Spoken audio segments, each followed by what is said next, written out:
Hi, welcome to my channel to listen to sinister stories. As a doctor, not only is it our duty, but also our solemn responsibility to care for our patients. However, not every patient presents the same challenges in my early days at a small town hospital. I was a young and inexperienced practitioner, yet it took me only a few days to acclimate myself to the staff and patients. In addition to my 4 colleagues, we all reported to the formidable Miss Saunders, the head of our department. Each doctor harbored a sense of terror in her presence, for she was unforgiving and vigilant, unwilling to overlook any mistake. Determined to prove myself, I exerted immense effort in my work. To demonstrate my dedication, I willingly took on countless night shifts. Living alone and far away from my family, I did not mind spending most nights at the hospital. The patients affectionately referred to me as Dr. Cooper. Among the patients of various age groups, there was one little girl named Tiara. She stood as the youngest patient in the hospital at that time. Although she had been there prior to my arrival, Tiara captured my attention. Tiara was a lovely child who often wandered the hospital corridors, engaging in conversations with other patients, yet, for the most part, she maintained her solitude. It was during one of my night shifts that a chilling incident unfolded as I walked through the long vacant corridor. I overheard hushed voices emanating from cabin number 203. Aware that it was late and all patients should have been asleep, my curiosity propelled me to investigate further. Upon entering the room and illuminating its surroundings with the flick of a switch, I discovered Tiara standing near the patient's bed. Her enigmatic smile greeted me, seemingly undeterred by my sudden appearance. In a clever manner, she addressed me, "Hello, Dr. Cooper." Concerned about her presence at such a late hour, I gently reprimanded her, saying, "Tiara, it is way past your bedtime." "What are you doing here?" She responded matter-of-factly, "Nothing. I just came to say goodbye to George." George, the occupant of cabin number 203, had recently undergone a major operation.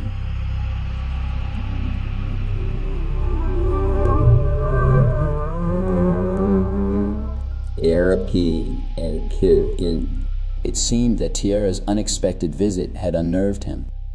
In a soft tone, I explained to Tiara that wandering at night was not appropriate and offered to escort her back to her own bed before leaving. I promised to send Nurse Martha to check on George and provide him with a sleeping aid. Tiara complied and returned to her ward in silence.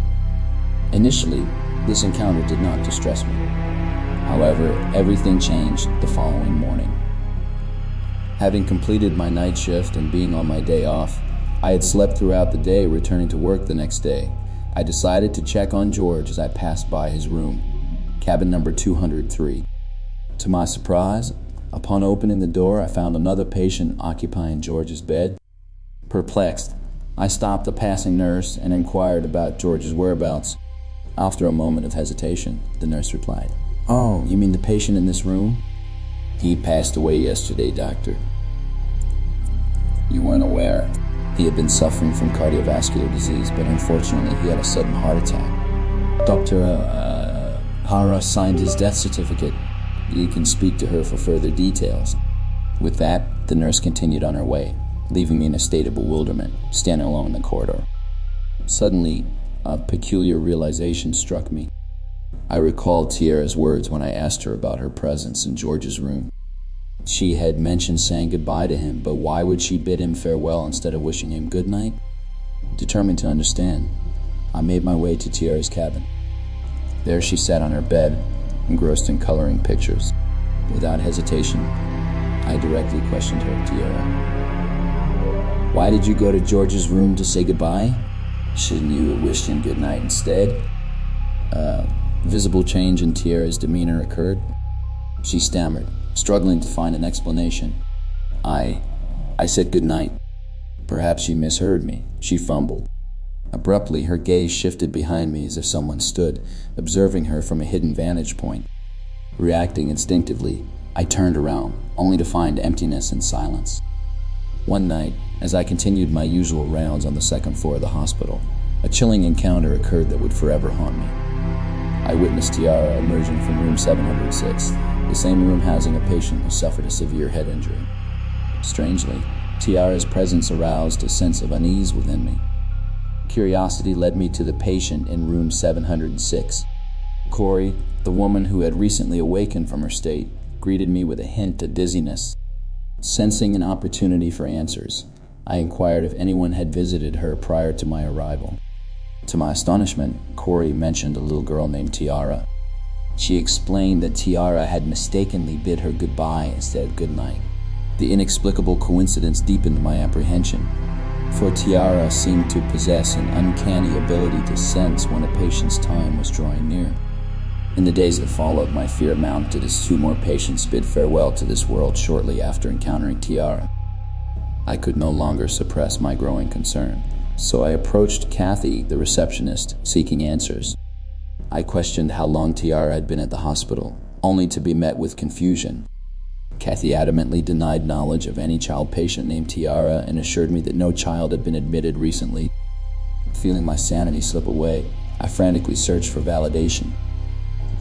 The hospital register contained no record of Tiara's existence.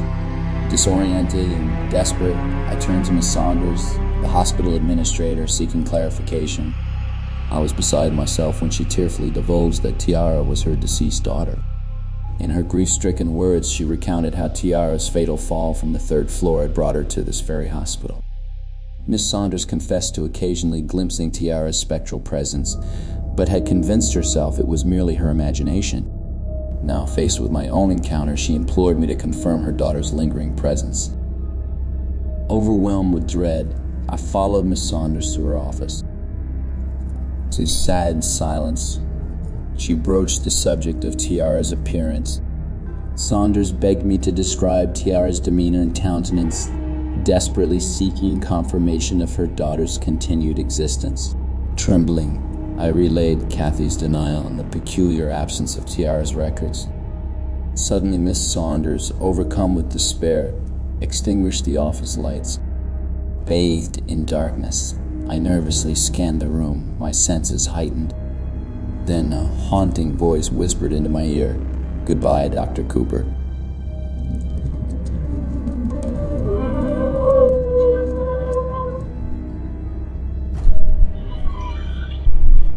In that moment, all doubts vanished as the horrifying truth consumed my very being. Tiara, a child lost in life but not in death, had become an enduring specter, haunting the corridors of the hospital, bidding farewell to those whose fates were sealed. As the story concludes, I implore you to subscribe to the channel. Your support would greatly encourage me to continue delivering spine-chilling content. And remember, be wary of the lingering presence that may exist beyond the realm of the living. Subscribe and activate the notification bell on our channel. It's free, and you can always change your mind later. My name is Julia, and I'm a nurse working at the state hospital. Hospitals are profound places that unflinchingly reflect the realities of life and death. We medical professionals experience genuine joy when a patient recovers, seeing it in the smiles on their faces. Conversely, we share in the grief of the families when a patient's life slips away. Over time and through experience, nurses learn to cope with even the most challenging circumstances. However, one particular incident during my early days at the hospital will forever haunt my memories. I was assigned to work in the emergency ward, where we encountered a range of cases. From a naive teenage girl who had slashed her wrists due to her first heartbreak to victims of severe car accidents or violent altercations resulting in physical injuries. Such cases had become somewhat routine for us. But there was one extraordinary case that left an indelible mark on my soul. The boy's name was Arnold, and he was admitted following a suicide attempt. When his distraught parents brought him in, he was drenched in blood. Arnold had been sitting in the park with his friends when suddenly he sprinted towards a speeding Royal truck. The impact was devastating, leaving him with a grave head injury and multiple fractures. Throughout the entire ordeal, his parents were engulfed in sorrow, their tears and sobs etching themselves into the ambience of the hospital. A team of 3 doctors and 3 nurses, myself included, strive to save his life through surgery. Sadly, despite our best efforts, Arnold succumbed to massive blood loss and shock. His condition deteriorated, leaving him in a vegetative state, complete unconsciousness with sporadic moments of waking and sleeping, characterized by eyes that remained open, transfixed on the ceiling.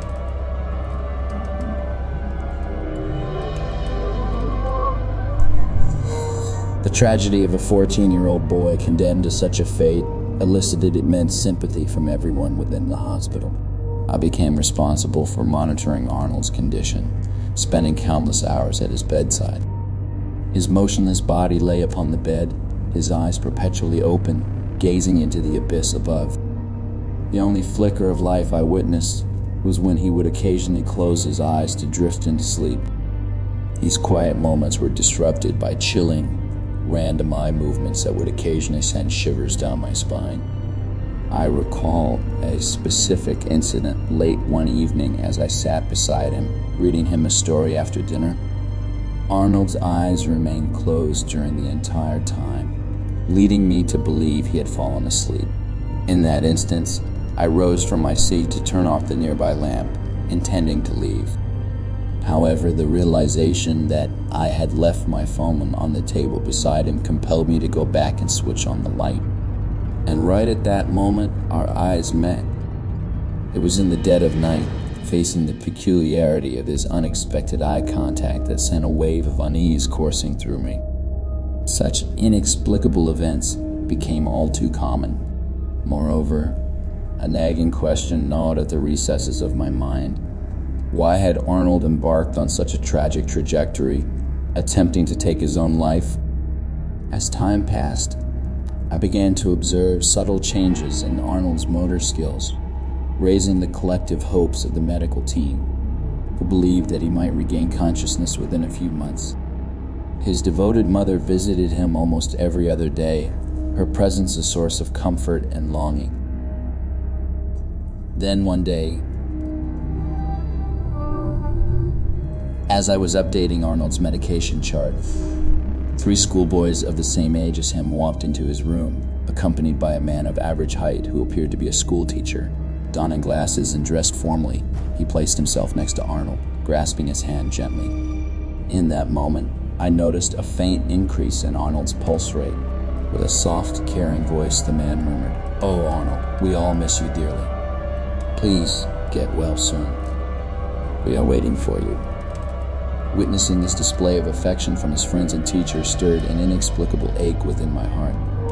However, within mere minutes of their departure, Arnold's heart rate skyrocketed, triggering a violent seizure. The medical team rushed to his aid, administering the necessary medications to stabilize him. Throughout that long night, I sat vigilantly by his side, witnessing the torment that seized his body, akin to that of a rabid dog. With wide and fearful eyes, we were forced to suspend visiting hours.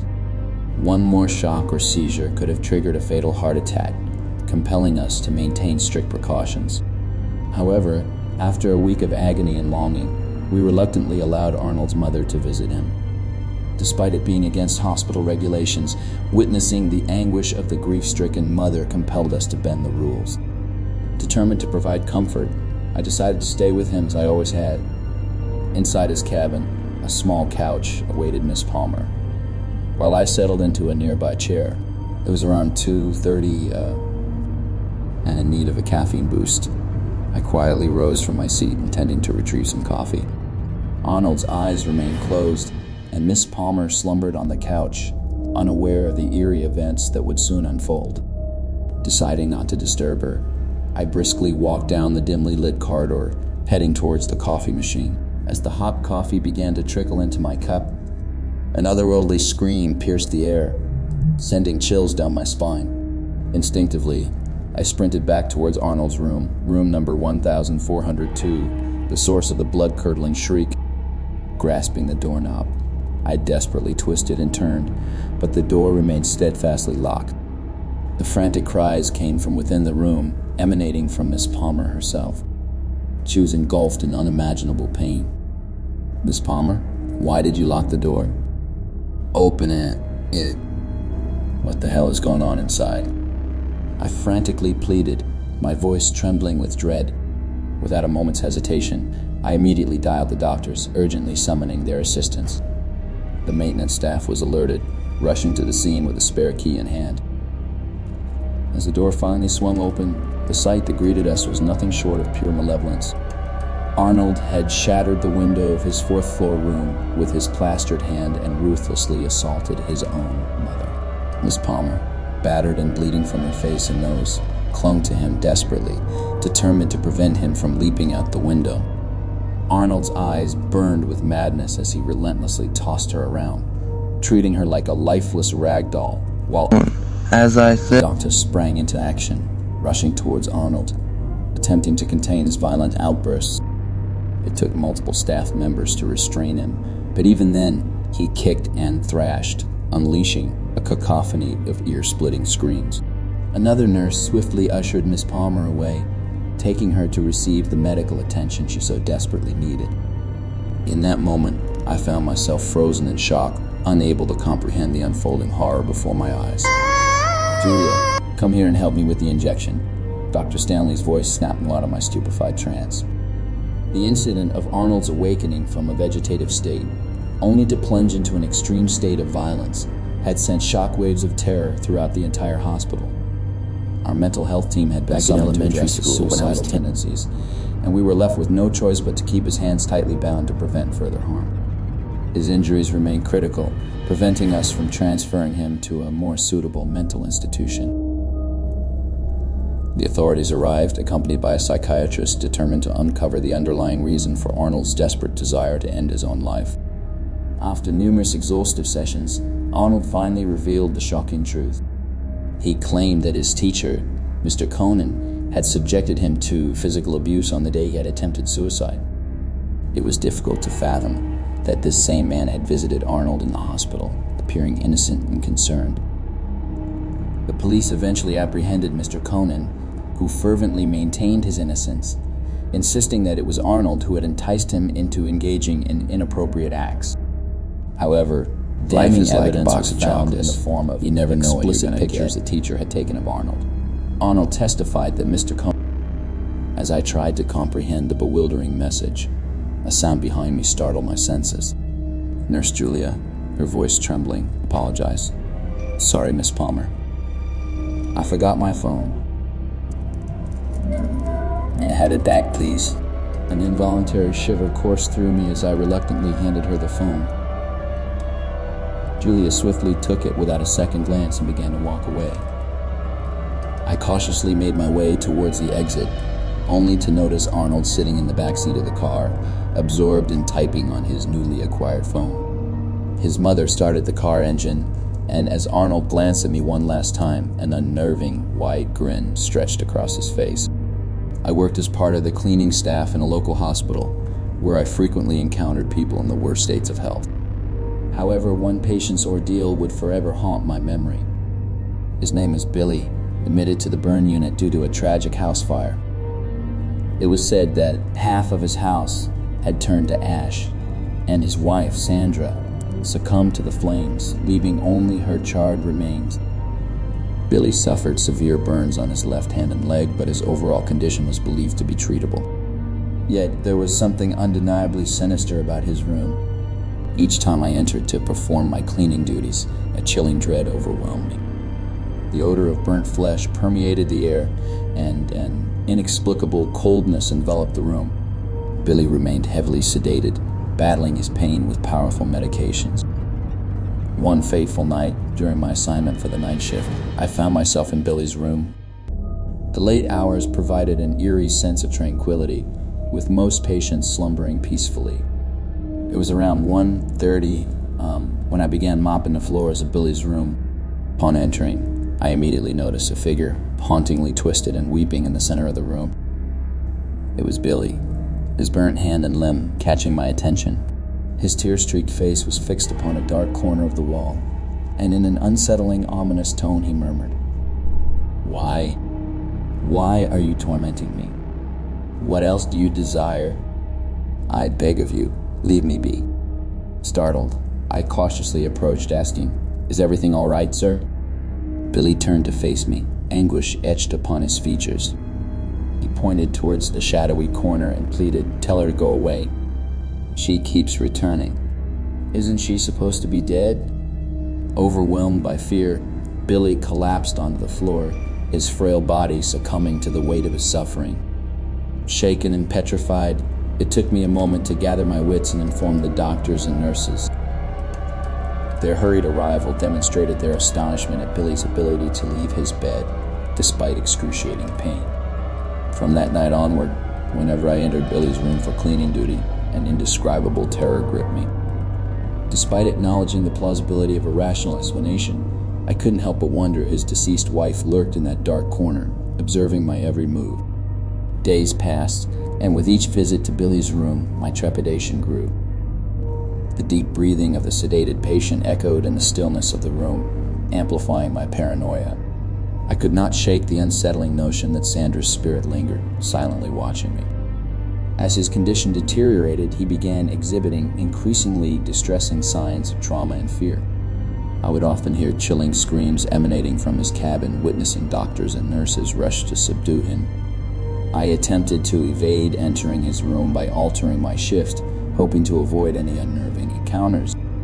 However, fate had different intentions for me.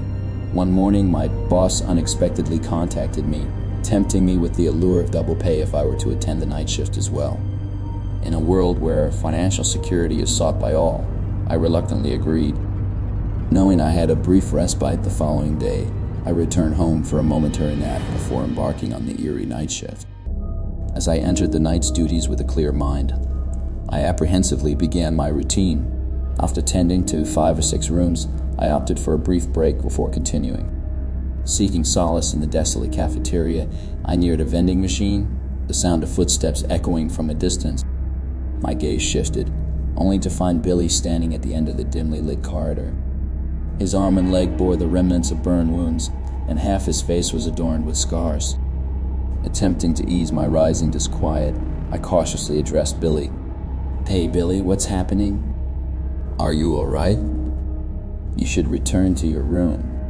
However, his presence disturbed me profoundly as he stared at me stoically, his breath hauntingly menacing. "Billy, you're frightening me, man. Please, don't," I pleaded.